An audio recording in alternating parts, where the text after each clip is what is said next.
I never thought I'd be that guy posting here. You know, the one who starts with, I think my wife is cheating. But here I am, typing with hands that still shake when I think about it. My wife, Sophie, and I have been married for 8 years. We met in college, got married young, built a life together. She used to be this warm, funny woman who could light up a room just by laughing. Lately, though, her laughter still filled the house, but it didn't feel like home anymore. It sounded off, distant, rehearsed, like she was performing for someone who wasn't me. The first signs were small. A new perfume, sharp, expensive, not her usual soft vanilla scent. She said it was a sample from work, but she only wore it at night.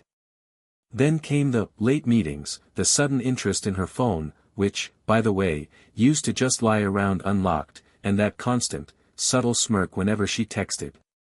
I tried to ignore it. I wanted to believe we were just going through a rough patch. She'd get annoyed if I asked too many questions, said I was being paranoid, that I needed to trust her like a grown man. Those words stung, especially because trust used to be the one thing we never struggled with. Still, something in my gut whispered that things weren't right. You know that heavy, nauseating feeling that sits in your chest? Yeah, that became my new normal. It all started on a Friday night, the kind of night that used to mean pizza, movies, and the two of us arguing about which series to binge. But lately, Sophie's Fridays were late office nights. Supposedly, her team had taken on a new project that demanded extra hours. That night, she left around 6 p.m., dressed sharper than usual, red lipstick, heels, and that same damn perfume that made my stomach twist. She gave me a quick kiss, said, "Don't wait up, babe, I'll probably crash at the office lounge if it gets too late." Her tone was breezy, like it was nothing. But something about the way she avoided my eyes stuck with me. So, an hour later, I grabbed my keys and drove to her office. The building was dark. Not a single car in the parking lot, not even hers. My chest went cold. I tried calling her, but she didn't answer. A few minutes later, she texted, "Super busy, can't talk. Love you, red heart." That's when instinct took over. I'd set up location sharing months ago, something she'd forgotten about. I opened the app, and there it was, her phone, pinging at a small riverside in about 20 minutes away. My stomach dropped. Rain started to fall as I drove. I told myself maybe it was a work retreat, maybe her coworker booked a room, maybe I was being crazy. But deep down, I already knew. When I arrived, the parking lot was half empty. I spotted her car right away, the same little blue SUV she always drove. Through the inn's restaurant window, I saw her. Sophie. Laughing, her hand resting on another man's. Their faces were close, too close. I didn't storm in. I couldn't. I just stood there, drenched in rain, watching her smile in a way she hadn't smiled at me in months. It felt like the world had split in two, the one where she was mine, and the one where she wasn't anymore. I didn't sleep that night. I sat in my car across from the inn until the lights went out and watched them leave, her hand brushing against his as they laughed like teenagers sneaking out past curfew. When she finally came home around 2 a.m., she smelled like rain, wine, and that new perfume. I pretended to be asleep, but my mind was a storm. The next morning, I made coffee and waited for her. She walked into the kitchen all casual, hair damp, humming like nothing had happened. I said, "How was the office?" Without flinching, she smiled and said, "Exhausting. We had to rewrite half the proposal." Her lie was effortless. Smooth. Practiced. That scared me more than the affair itself. I placed my phone on the table, the one showing her location history. She froze for a second, then laughed. Actually laughed. "Oh my God, Daniel, you seriously checked my location? You've become paranoid. Do you even hear yourself?" I told her I saw her at the inn. I told her about the man. About the handholding, the smiles, everything. She didn't cry. She didn't apologize. She just crossed her arms and said, "So you were spying on me? Do you have any idea how creepy that is?" It was like watching a stranger wearing my wife's face. She spun the story instantly, said the guy was just a coworker, that they had dinner to discuss strategy, and that I was reading too much into it. When I mentioned how late she got home, she rolled her eyes and said, "Traffic. Do you need me to log every minute of my life for you now?" Every word out of her mouth was poison coated in calm. She wasn't sorry. She was angry that I caught her. After that confrontation, everything in the house shifted. You could feel the tension, like static before a lightning strike. Sophie stopped pretending to be affectionate. She moved through the house like a guest who'd overstayed her welcome, cold, distant, irritated by my very presence. She started sleeping on the couch, because she needed space.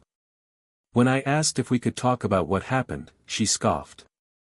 "Talk about what, Daniel? Your obsession. Your little spy games." She made it sound like I was the problem, like I'd ruined the marriage by caring too much. A few days later, I checked her phone again, not out of paranoia, but because I needed to know. She'd changed her passcode. But the universe has a funny way of showing the truth. Her smartwatch was still paired to her phone. Notifications started popping up, texts from someone named Eric. "Can't stop thinking about last night. Wish you were here instead of him. I love how you laugh when you're nervous." My hands went numb. That was her laugh. The same one that used to belong to me. When I confronted her with that, she didn't deny it this time. She shrugged and said, "Fine. Yes, I've been seeing him. But it's not like you've been much of a husband lately." That line hit harder than any betrayal. I'd spent years working long hours to give us a comfortable life, thinking she appreciated it. She twisted it, said I neglected her emotionally, that she felt unseen. But what she really meant was, she got bored. That night, she packed a small bag. Said she was staying with a friend to think. I didn't try to stop her. Watching her walk out the door, heels clicking against the floor, I realized something brutal. She wasn't my Sophie anymore. She was someone else entirely. The silence after she left was deafening. For years, I'd come home to the sound of her voice, her music, her shoes kicked off by the door. Now it was just empty. I could hear the refrigerator hum and the creak of the floorboards like echoes of a life already gone. The first few days, I convinced myself she'd come back, that this was just a break, that she'd realize what she'd thrown away. I even texted her once, asking if she was okay. She replied hours later, "I'm fine. Please stop texting me. I need space." That's when I stopped fooling myself. A few nights later, I got a message from an unknown number. It was a photo, Sophie and him, Eric, sitting together at a restaurant, his arm around her. She looked happy. Happier than she'd looked with me in months. It felt like someone had punched through my chest. I didn't even know who sent it, maybe one of her coworkers, maybe someone who pitied me enough to show me the truth. But I didn't need details. The picture said it all. Sleep became impossible. I'd lie awake replaying every conversation we'd had, every missed sign. The girls' nights, the mysterious phone calls in the bathroom, the sudden gym membership she claimed was for self-care. I remembered how I used to tell my friends, proudly, that Sophie was the most loyal person I knew. What a joke. And then came the cruel twist. She showed up one evening, just as I started to gather my things to leave. She walked in like nothing happened, holding a bottle of wine, saying, "We need to talk." Her tone wasn't soft or regretful. It was transactional, like she wanted to negotiate her way out of guilt. She walked in like she still owned the place, same confidence, same perfume, same smug calm that made my blood boil. I just stood there, stunned. I didn't even know what to say. She set the wine on the counter, leaned against it, and crossed her arms like she was about to conduct a business meeting. "Daniel," she started, "we can't keep doing this. You spying on me, me feeling trapped, it's toxic.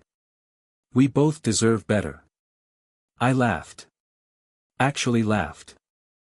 It was the kind of laugh that comes out when the pain's too much to contain. "You slept with someone else, Sophie. You lied for months. And you're calling me toxic?" She rolled her eyes. "Oh, come on. Don't act like you were perfect. You've been emotionally distant for years. I needed someone who actually listens.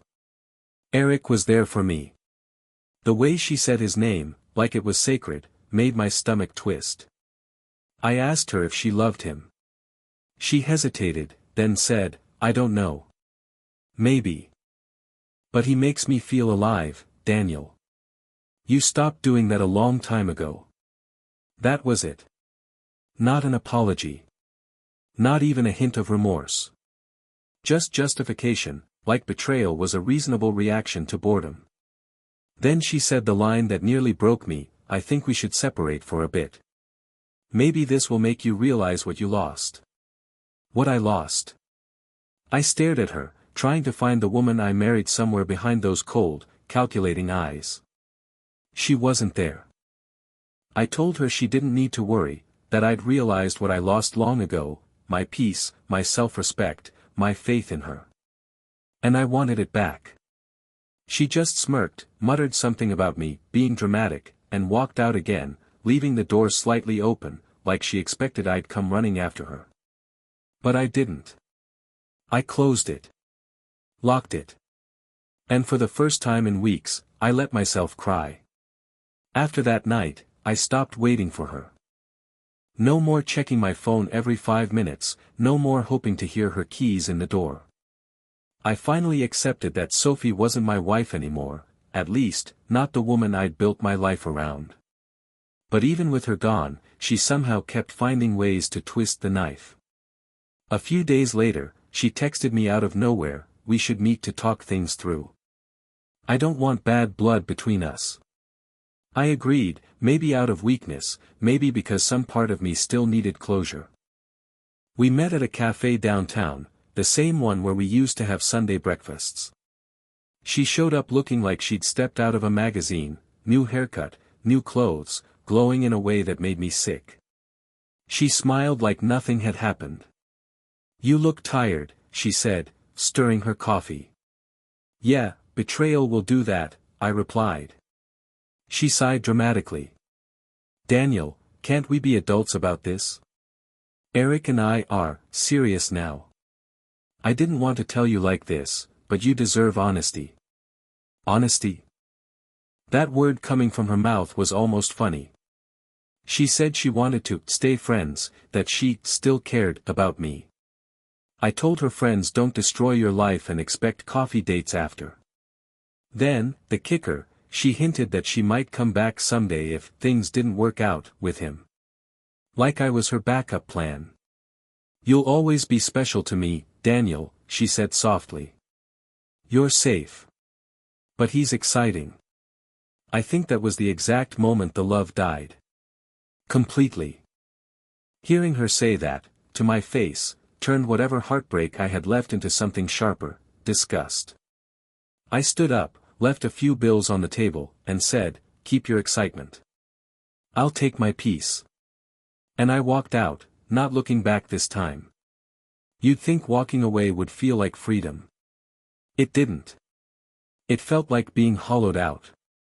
For weeks, I moved through life on autopilot, work, sleep, repeat. Every corner of the house was haunted by her, her perfume on the pillows, her favorite mug on the shelf, a single earring in the bathroom drawer. I couldn't bring myself to throw her things out at first. Part of me was scared that if I did, it would make everything too real. But keeping them there hurt worse, constant reminders of a life that no longer existed. I started having nightmares. Every one ended the same. I'd find her with him, laughing, whispering the same things she used to say to me. I'd wake up drenched in sweat, half expecting her beside me, but there was only cold space. Then one night, she called. It was 11:37 p.m. I almost didn't answer.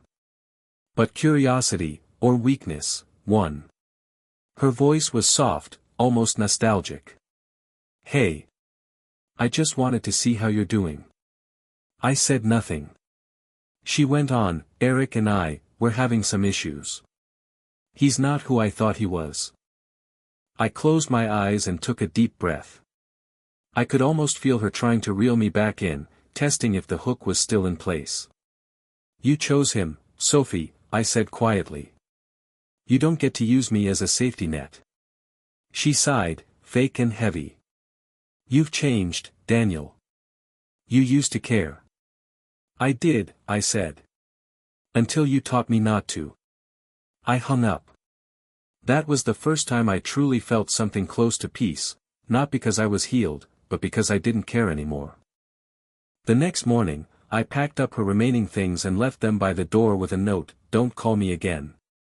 This chapter's over." After I left her things by the door, something inside me finally shifted. The house still felt empty, but it wasn't suffocating anymore. It was quiet, the kind of quiet that doesn't hurt, just rests. For the first time in months, I could breathe. I started focusing on myself again, hit the gym, cooked my own meals, even went out with a few friends I'd pushed away during the chaos. They told me I looked lighter, more alive. Maybe they were right. One day, I got an email from Sophie. No subject line, just a short message, "I miss us. Eric and I ended things. I made a mistake. Can we talk?" I stared at it for a long time. My heart didn't race. I didn't feel anger or sadness. Just clarity. I typed back one line, "You didn't make a mistake, Sophie, you made a choice." I never heard from her again after that. It's strange, though, I found her social media a few weeks later. New photos, all smiles, like she'd rewritten her life without a trace of the damage she caused. For a moment, I felt bitterness rise up, but it passed just as quickly. Because I realized something important, I wasn't living for her anymore. I wasn't trying to understand her lies, or fix what she broke. I was rebuilding me. I started journaling, running, reconnecting with family. I even began traveling, short trips at first, just to clear my head. Every sunrise felt like reclaiming a piece of myself she'd taken. The pain didn't vanish overnight, but it became a scar, not a wound. Something that reminded me of what I'd survived. It's been almost a year since everything fell apart. I used to count the days since she left, now, I barely remember the exact date. That alone feels like healing.